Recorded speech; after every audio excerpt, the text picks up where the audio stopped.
Decision हो गया है। कोच, कप्तान और सेलेक्टर ने इस बात पे इत्तेफाक कर लिया है कि बाबर आजम साउथ अफ्रीका के अगेंस्ट T20 टीम का हिस्सा होंगे। यहां बैठ के कह रहा हूं, बाबर आजम और रिजवान के लिए ये दुआ करो कि उनकी फॉर्म वापस आए। उनके पास मुझे जाना भी पड़े, मैं उनके पास जाऊंगा, भाई वो फॉर्म ले आओ वापस अपनी। ये दोनों टीम में खेलते रहेंगे, जैसा तैसा भी खेलेंगे। आपकी टीम 250, 270, 80, 300 रन करेगी। इन दोनों को अगर आप सोचोगे टीम से बाहर करना, आपकी टीम का यही हाल होगा।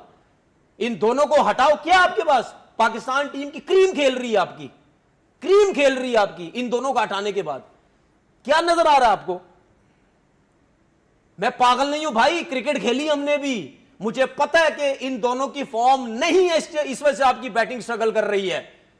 इनके बगैर, इन दोनों के बगैर आपकी टीम नहीं है कुछ भी, जो मर्जी आप बोलते रहे। अब मेरे ख्याल में अगले आने वाले कुछ दिनों के अंदर जब ऑफिशियल ये स्क्वाड अनाउंस होगा तो उसमें बाबर आजम का नाम भी होगा। रिजवान के नाम पे अभी तक इत्तेफाक नहीं हो सका और मोहम्मद हारिस को शायद एक सीरीज और देने का फैसला किया है। और उसके बाद शायद ट्राई नेशन सीरीज में अगर उनकी परफॉर्मेंस कुछ बेहतर नहीं होती मोहम्मद हारिस की, तो फिर हो सकता है मोहम्मद रिजवान को। मैंने ठेका उठाया बस सिलेक्शन का। अरे मैंने ठेका उठाया ऐसे लफ्ज ना अच्छा मुझे एक बात बता, मैं सारे काम कर लूं यहाँ बैठ के? ये क्या बात है? ग्राउंड मैं चला जाऊं, कह रहे हैं कि टीम मैं बना लूं, होना चाहिए, सिलेक्टर मैं बन जाऊं, बोर्ड का आप मुझे कहते हैं बोर्ड में जाएं, फलाना सारे काम मैं कर लेता हूं ना। मत जाओ, लेकिन तो फिर छोड़े ना, स्टैट्स भी मैं निकालूं, सब कुछ करूं, तो फिर छोड़े ना। मानो भी नहीं किसी और के निकाले हुए स्टैट्स मानो इससे अच्छी चीज क्या हो सकती है? पाकिस्तान के अंदर एक ही बंदा जो 5-5 काम कर रहा है, फिर किसी को रखने की जरूरत ही नहीं है, मैं ही कर लेता हूं सारे काम। हाँ, तो फिर काम करने के लिए आपको आना पड़ेगा। अच्छा, सिलेक्टर आपके नजर में कौन? नहीं भाई, मेरी देखिए 10 सालों में कौन बेहतरीन? क्या बताना चाह रहे हो दुनिया को? है क्या वो पाकिस्तानी नहीं है, ये बताना चाह रहे हो? इल्जामात इतने बड़े बड़े उनके ऊपर से लगाते हो। क्रिकेट के ऊपर बात करो, एजेंडा लेके लगे हुए, बस इनको निकालो किसी तरीके से बाहर। और खुद क्या है, सुनो, और खुद क्या हो जो बाबर के ऊपर इल्जामात लगाते हो, खुद क्या हो? जब इंडिया ने हमारे ऊपर हमला किया उसके बाद तुम लोग बैठ के इंडिया की और इंग्लैंड की टेस्ट मैचेस के ऊपर बातें करते हो। खुद क्या हो फिर तुम लोग सारे? अपने प्लेयरों के ऊपर कहते हो जी पाकिस्तानी नहीं है, ये नहीं है, वो नहीं है। क्या हो गया यार?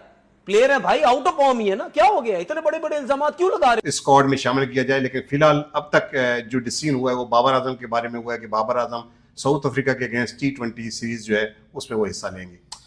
आप खबर ये दे रहे हैं कि बाबर आजम पाकिस्तान के T20 स्क्वाड के अंदर वापस आ रहे हैं। एशिया कप और ट्राई नेशन के रिजल्ट के बाद पाकिस्तान की टीम मैनेजमेंट के दरमियान ये इत्तेफाक हो गया। और जो सरकारी तौर पर अनाउंसमेंट है बाबर आजम की, अच्छा चले मैं सरकारी तौर पर अनाउंसमेंट, सरकारी तौर पे तो जब स्क्वाड अनाउंस होगा ना तो उसके साथ ही जाहिर बात है, मैं बाद में आता हूं। बाबर आजम को जो कंसीडर किया गया है, ये कंसीडरेशन आकिब जावेद की तरफ से आई है, टीम मैनेजमेंट की तरफ से आई है, माइक हेसन की तरफ से आई है, आगा की तरफ से आई है, या जो जैसे मैंने आपको 3 कोलैप्स बताए कि हालात जो थे वो चीख कर आवाजें दे रहे थे कि बाबर आजम आने चाहिए, एक ये बताएं।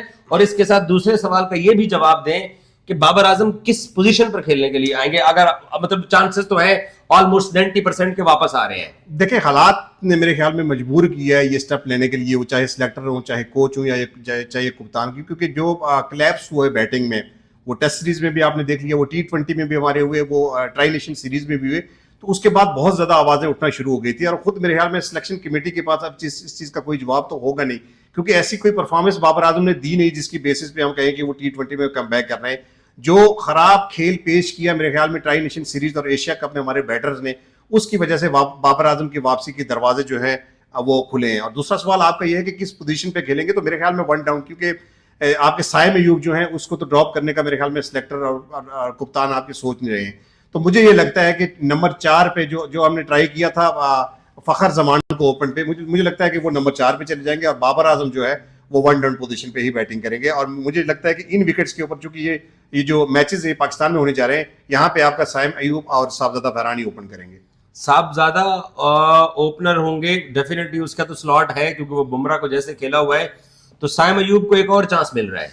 जी बिल्कुल, साइम अयूब को एक और चांस इसलिए मिल रहा है कि आपने देखा और फौजी सॉरी बात काट रहा हूं, और फौजी ये बमा मजबूरी हमने ओपनिंग करवाई एशिया कप के आखिरी 3 मैचेस में। नहीं देखिए, ये जो सिनेरियो बन रहा है ना, इसमें अगर बाबर आजम का कमबैक होगा तो खाली बाबर आजम नहीं है, 1-2 नाम और हैं जो इंक्लूड होंगे और 3-4 नाम ऐसे हैं जो उस स्क्वाड से ड्रॉप ही होंगे, जिसमें खुशदिल शाह भी आते हैं, जिसमें आपके हुसैन तलत भी आते हैं, लेकिन आपके वे आप दो पांचवें फास्ट बॉलर भी छठे आते हैं। पांचवें छठे तो के फिर नंबर पे बता पांचवें रहे हैं। छठवें नंबर पे जब आपको स्लॉट खाली होगा ना, तो फिर नंबर 4 बड़ी की पोजीशन हो जाती है। तो मुझे लगता है कि नंबर 4 पे फिर आपके फखर जमान आ जाएंगे, और फिर सलमान अली आगा हैं वो नंबर 5 पे आएंगे। नंबर 6 पे आपके मोहम्मद हारिस हो गए। तो एक आधा प्लेयर जो है वो नंबर 7 पे आप देखते हैं कि वो इरफान उल्लाह नियाजी आते हैं उनकी जगह पे, या कौन सा बड़ा 2-3 चेंजेस और होने जा रही हैं अगले शायद 1-2 दिन के अंदर, उनका भी पता चल जाए हमें, या फिर कुछ देर इंतजार कीजिए, कुछ दिन और स्क्वाड अनाउंस हो जाए तो फिर सारा कुछ। अच्छा, बाय द वे आपने बात किया खुशदिल शाह की, चलो ये तो अच्छी बात है क्योंकि पूरा पाकिस्तान चाहता है कि जी बाबर वापस आए इस बैटिंग कोलैप्स को देखते हुए,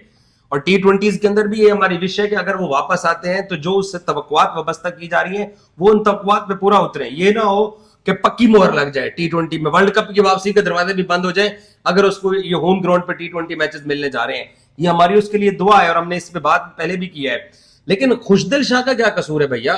वो तो बेंच पे बैठा बैठा बंदा कैसे ड्रॉप हो सकता है? ये कहां की साइंस है? नहीं देखें, ये जब खुशदिल शाह को आपने लाया था ना, उस साइंस की भी हमें समझ नहीं आई थी।